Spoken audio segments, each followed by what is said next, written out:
ഇന്നാണ് മുഖ്യമന്ത്രി കളക്ടർമാരുടെ ഓൺലൈൻ യോഗം വിളിച്ചിരിക്കുന്നത്. പ്രളയം മഴ ഏകദേശം കുറഞ്ഞു എന്നാണ് പറയുന്നത്. അത്രയും ദിവസം കഴിഞ്ഞു. മഴ കുറഞ്ഞതെന്ന് വെച്ചാൽ മഴ കൂടിക്കൂടായി ഇല്ലല്ലോ. ഏത് നേരത്തും മഴ ശക്തിപ്പെടാം. ഈ പിണറായി വിജയൻ എല്ലാ ദിവസവും മാധ്യമങ്ങളെ കൊണ്ടൊക്കെ ബ്രീഫ് ചെയ്യും. അത് കാത്തിരിക്കുകയും ചെയ്തിട്ടുണ്ട്. പക്ഷേ വി ഡി സതീശന്റെ ഭാഗത്ത് നിന്ന് അത്തരം ഒരു ഇടപെടലില്ല എന്നുള്ളതാണ്. അതെ, വി ഡി സതീശൻ ഞാൻ പറയുന്നത് ഒരു ഭക്ഷണം ഒരു ഉച്ചയ്ക്ക് ഊണ് കഴിച്ചാണ് അത്ര വലിയ അപരാധം. ഈ ആർഭാടെന്ന് പറയുന്നത് എന്താ നിങ്ങൾ ഉദ്ദേശിക്കുന്നത്? എന്താ കറിയുടെ എണ്ണം കൂടി അതേ അങ്ങനെ ഭക്ഷണം കഴിക്കുന്ന ആളല്ല. ഏതായാലും ഒരു ഭാഗ്യത്തിന് നിങ്ങൾ ഈ പറഞ്ഞ ദിവസങ്ങളിലൊന്നും ഞാനും ഉച്ച ഭക്ഷണം കഴിച്ചിട്ടില്ല. അതുകൊണ്ട് ഞാൻ രക്ഷപ്പെട്ടു.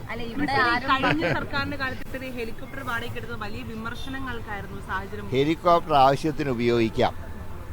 ആവശ്യത്തിന് ഹെലികോപ്റ്റർ ഉപയോഗിക്കുന്നത് സ്വന്തം ആവശ്യത്തിനല്ല. അദ്ദേഹം പോയ സമയത്താണ് അദ്ദേഹത്തിന്റെ ഫാദറിലോനെ പോയി കണ്ടു. അദ്ദേഹം സീരിയസ് ആയി കിടക്കുമ്പോൾ പോയി കണ്ടു.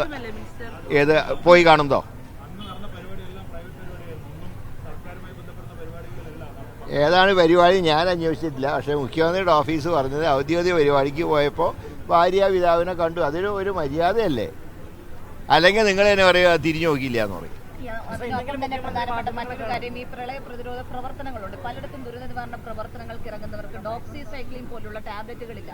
ഗുരുതരമായ എലിപ്പനി ഭീഷണി അത് കാരണം നിലനിൽക്കുന്നു. അത് വലിയ രീതിയിൽ ഏതായാലും ഞങ്ങളുടെ ആരോഗ്യവകുപ്പ് മരുന്ന് എത്തിക്കാത്തതുകൊണ്ട് ആർക്കും എലിപ്പനി വരില്ല.